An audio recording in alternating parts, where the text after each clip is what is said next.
We are in a crisis right now when it comes to suicide, and if you take a look at the age groups that are most vulnerable to suicide, 10 to 34 years old seem to be the most vulnerable, with suicide being among the top 3 reasons, causes of death for that particular group. And if we look at 25 to 34-year-olds, it's the second leading cause of death among that particular group in the United States. It's very serious.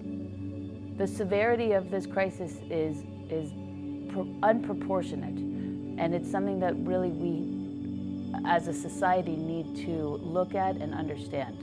It is a societal epidemic and a staggering public health crisis. There are a number of contributing factors to what might be going on when we question why people are, this is happening. One of them is this continued stigma that exists throughout society, culturally.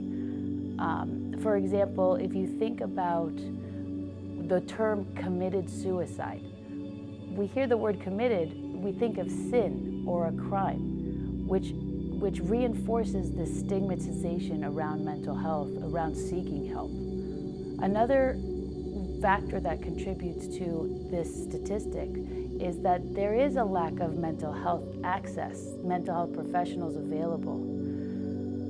And sometimes those patients who might be experiencing suicidality have to meet with their primary care physician as a first point of contact for this issue. 70% of people who have taken their life by suicide had visited their doctors in the year prior to when they took their life. And another astounding number is 45% of individuals who took their life by suicide had visited their primary caregiver, their doctor, a month before they actually took their life.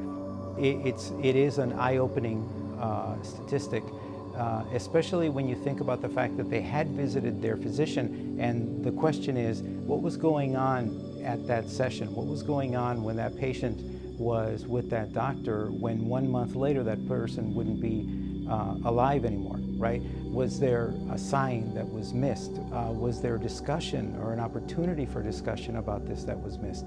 And that's something that has left myself and my colleagues wondering, wow, there's something going on here. There's a disconnect between what the needs are of society and what's actually being delivered at this moment. Our doctors are not feeling comfortable when it comes to asking questions to their patients about suicide. Sometimes patients have reported that the topic has been dismissed. Sometimes the subject matter, when it pops up, is uncomfortable both for the physician and also for the patient. And so when you have a topic that's punctuated with emotion or fear, right, or in our case, a lack of training, that's what I think of when I think about this being an epidemic, because it tells us that I think we're missing an opportunity to talk about suicide and to identify and assess patients who may come in with this concern. I mean, imagine you're depressed, you're thinking about killing yourself, and you now need to find out where to go or how to go about accessing a professional to help you navigate this, to not die by suicide. And you call offices and they say, sorry, there's no availability for the next month and a half. Sorry, we don't take your insurance, so you have to pay $350 to meet with the psychiatrist who can't see you for a month and a half. Those are barriers that feed into those statistics that are preventable. So it's really critical, the importance, not only the exposure that doctors have with patients, but also the fact that they need to have the skills and the knowledge to be able to respond and talk about suicide with their patients. So how do we address this? We need to train doctors, all doctors, not just doctors who want to specialize in psychiatry, in how to have these sensitive discussions with their patients. It isn't until the 3rd year of education where students may be exposed to suicide and it turns into an actual learning topic.